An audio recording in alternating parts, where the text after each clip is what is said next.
Bienvenue sur Barta Work, le podcast. Ici, on parle en toute transparence de l'entrepreneuriat sans tabou, de ces challenges que ce soit avec moi ou en interview avec des invités aussi motivantes qu'authentiques. Je m'appelle Stécie et je suis fondatrice de Barta Work. J'aide les femmes vraies et authentiques à passer à l'action et surtout à gagner en indépendance intellectuelle à travers leurs projets. Accompagnement, mentorat ou encore consulting composent mes services que je t'invite à découvrir sur bartawork.com. J'ouvre le bal de cette deuxième saison pour parler de leçons que j'ai apprises en 2021. Parfois douloureusement, et qui ont enrichi mon statut de femme, mais surtout d'entrepreneur. C'est parti. Hello, j'espère que tu vas bien. Oui, je sais. J'ai réalisé très récemment que le dernier épisode de la saison 1 datait du 23 février 2021. Si ça c'est bas de l'abus, je ne sais pas ce que c'est. Donc faut savoir que là, il y a plus d'un an qui s'est écoulé. Pour moi, c'est juste fou. Et ça prouve aussi à quel point j'ai une notion du temps complètement merdique. Désolée du terme, Dans ma tête, il s'était écoulé max 8 mois entre le dernier épisode de la saison 2. Et pour la petite anecdote, il devait y avoir un épisode supplémentaire sur le thème de la créativité pour la saison 1. Mais j'étais tellement surchargée de travail avec mes accompagnements que je n'ai pas su m'organiser pour l'enregistrer. Mais heureusement, ne t'inquiète pas, il y a la saison 2 et d'ailleurs je suis hyper ravie de t'y retrouver. Donc aujourd'hui j'ai envie de te parler justement de cette fameuse année 2021 ou du moins 4 leçons que j'ai tirées de cette année. Année où j'ai donné naissance à ma petite dernière, que tu entendras sûrement dans les 2 premières interviews de la saison. C'est pas impossible, vraiment que tu l'entendes puisqu'elle a pas voulu me lâcher ces jours-là, c'était vraiment chaotique. Mais bon, je te reparlerai des behind the scenes en temps voulu. En attendant, on commence avec les 4 leçons que j'ai apprises en 2021. La première leçon que j'ai apprise, ou plutôt que je dois mettre en application en 2022, c'est d'accepter que je ne peux répondre à toutes les exigences, je ne peux satisfaire toutes les demandes, il faut que j'apprenne à dire non. Une leçon à appliquer qui me fera vraiment beaucoup de bien mentalement. Je pense comme beaucoup, j'ai énormément de mal à lâcher prise avec le fait de devoir satisfaire à 100%. Pour donner un exemple concret, à chaque fin de prestation, je demande un feedback. Jusque-là, tout va bien. Et je demande également à mes accompagnés de me communiquer aussi bien les points positifs que négatifs pour me permettre de corriger si nécessaire, de continuer d'améliorer continuellement mes prestations. Donc c'est une bonne démarche, en effet. Sauf que j'essaye parfois de trop corriger. Quitte à corriger, entre guillemets, je mets bien écrit guillemets, des choses qui n'étaient même pas incluses dans mes prestations. Que des clientes souhaitaient obtenir de ma part, et moi, très bêtement, juste pour que la personne ne reparte pas frustrée, je corrige ce qui n'avait pas à être corrigé parce que ce n'était pas dans la prestation. J'espère que je t'ai pas perdue sur cette première leçon. Donc j'ai compris qu'il me fallait accepter que je ne suis pas parfaite et je ne peux pas tout corriger, je ne peux corriger que mes erreurs. Surtout qu'en fait, ça n'a pas de sens de vouloir satisfaire en ajoutant des services quand ce n'est pas compris dans la prestation et que non seulement je ne suis pas payée davantage, mais qu'en plus, c'est du temps que je ne rentabilise pas puisque ça me ralentit dans l'acquisition de nouvelles clientes ou dans l'optimisation de mes services ou que sais-je encore. Deuxième leçon, apprendre à demander de l'aide ou l'accepter. Oh waouh. Alors cette leçon, elle m'a littéralement giflée. Et surtout fait gagner en humilité et lâcher prise.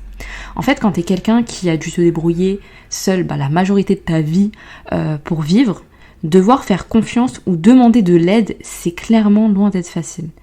Mais qu'on le veuille ou non, en fait, on a toujours besoin de l'autre d'une certaine manière. Par exemple, pour des opportunités business notamment, on aura besoin que l'autre, c'est-à-dire le prospect, le client, nous dise oui.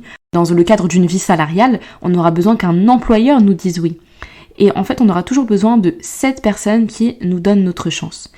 Et en fait, le problème avec ça, c'est que je refusais toujours l'aide. Parce qu'en fait, je voulais pas me sentir redevable. Et encore moins, je refusais qu'on puisse venir me voir, en tout cas, en voulant me dominer. Vous savez, les gens qui sont un peu du genre, ouais, non mais là, si la personne elle est comme ça, c'est grâce à moi, c'est moi qui l'ai révélé à elle-même, bla bla bla. Vous connaissez ces gens-là, là? Allez, vas-y, décale sur le teco.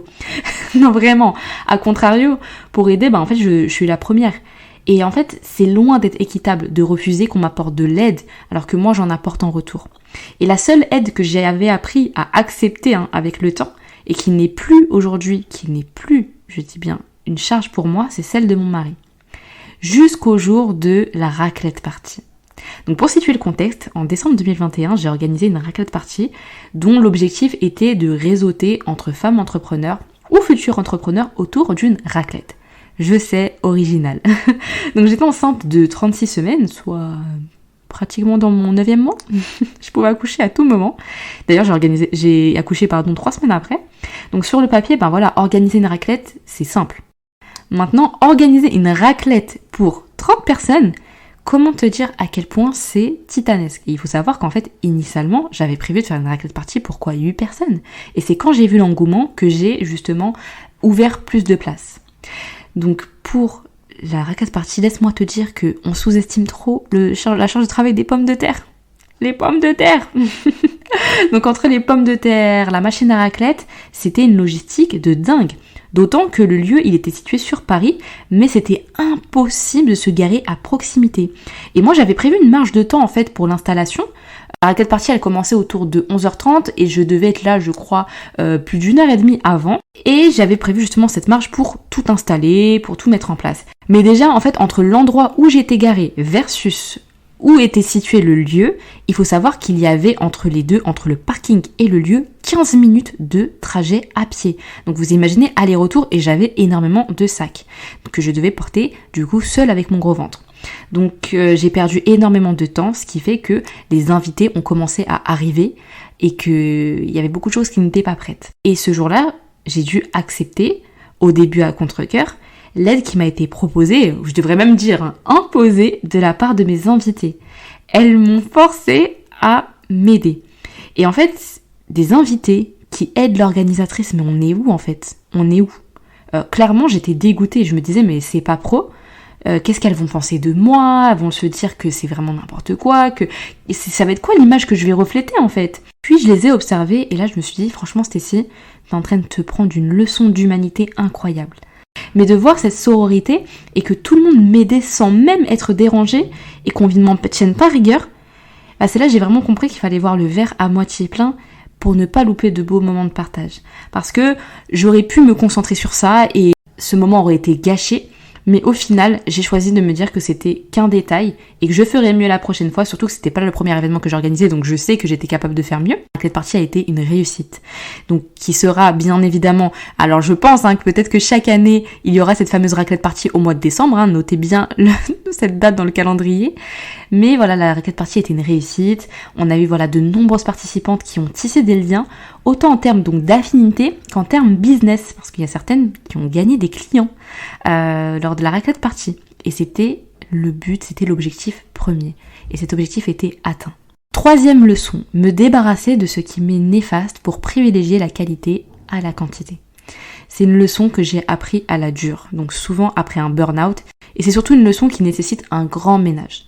Le ménage de l'esprit, par exemple, quand j'avais une surcharge de travail incroyable, des tâches énergivores et en plus qui étaient peu bénéfiques finalement pour mon business. Donc dans ce cas, ce que je fais, c'est que je trie et je priorise mes tâches. Je reviens finalement à mes objectifs. C'est à ce moment-là où je détermine est-ce que ces tâches me permettent d'avancer sur ces objectifs. Si elles me permettent d'avancer, est-ce qu'elles peuvent attendre ou est-ce qu'elles sont urgentes ? Et si elles n'apportent pas grand-chose, alors bye. Ensuite, il y a eu ce côté ménage au niveau des opportunités business. Donc, en 2021, je n'ai pas hésité et j'apprends toujours à refuser des contrats qui me semblent néfastes, qui ne me passionnent pas ou je n'ai pas le feeling. J'en ai déjà rompu d'ailleurs 2. Et je pense que quand tu entreprends, il faut un minimum être passionné par les projets sur lesquels tu travailles. En fait, c'est ce qui te permet de te lever en kiffant ce que tu fais, en sachant que ces projets ont un impact positif dans ta vie. C'est pour ça qu'on se lance aussi dans l'entrepreneuriat. C'est pas que pour l'argent, la liberté ou que sais-je. C'est pour kiffer ce que l'on fait. Pour avoir la liberté de pousser sa créativité à un level qu'on n'aurait pas pu pousser, atteindre dans le salariat.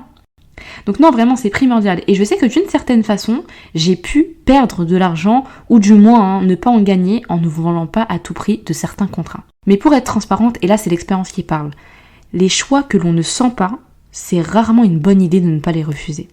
Souvent en fait, à court terme, oui ça va t'apporter, mais à long terme, non seulement tu perds beaucoup de temps et d'énergie, mais tu peux également perdre beaucoup d'argent.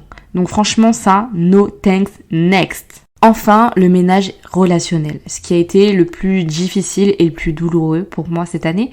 J'ai une très mauvaise qualité qui peut devenir un défaut à certains moments, c'est ma loyauté. Donc quand j'aime, je suis loyale.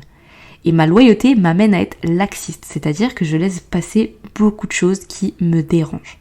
Mais loyauté oblige, je laisse couler, je laisse passer. Je relativise, je me dis que c'est pas très grave.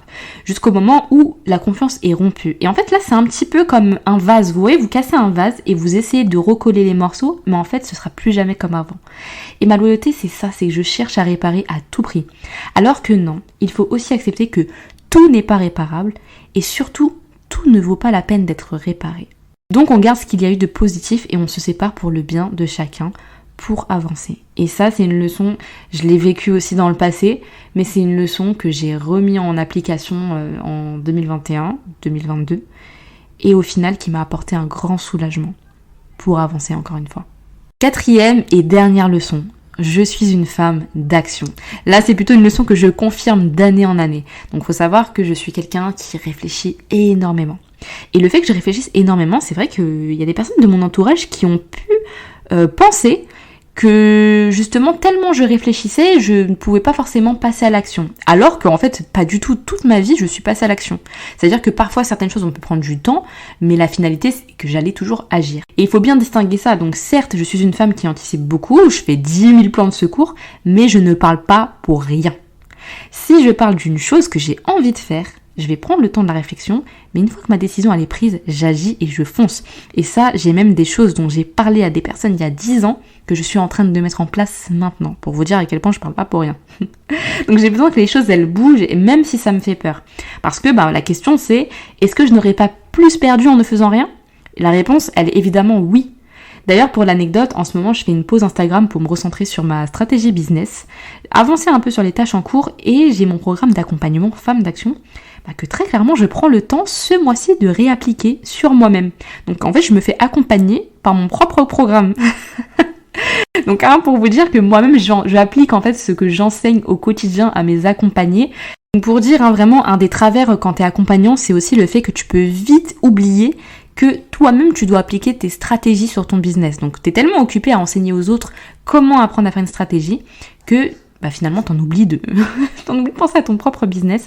Donc je me suis promis maintenant, à partir de 2022, de pouvoir me laisser au moins 1 ou 2 mois chaque année où je pense qu'à mes stratégies business. Comment j'optimise, comment je vois ma stratégie à l'année, blablabla, mais de penser à moi. Voilà, c'est terminé pour mes 4 leçons que j'ai apprises en 2021. Donc n'hésite pas à me dire quelles ont été les leçons que toi tu as appris à ton tour en 2021. J'espère que mes leçons te seront bénéfiques. En tout cas, merci à toi d'avoir écouté cet épisode de Barta Work, le retour. J'espère qu'il t'a plu. N'hésite pas à me suivre sur Instagram, barta.work, puisque j'ai changé d'Instagram et que je reviens fin avril. Donc le lien sera en description ainsi que le lien de mon site web si tu as besoin de te faire accompagner sur des problématiques business. Et tu peux également t'abonner si l'épisode t'a plu. En tout cas, je te dis à très bientôt pour le prochain épisode.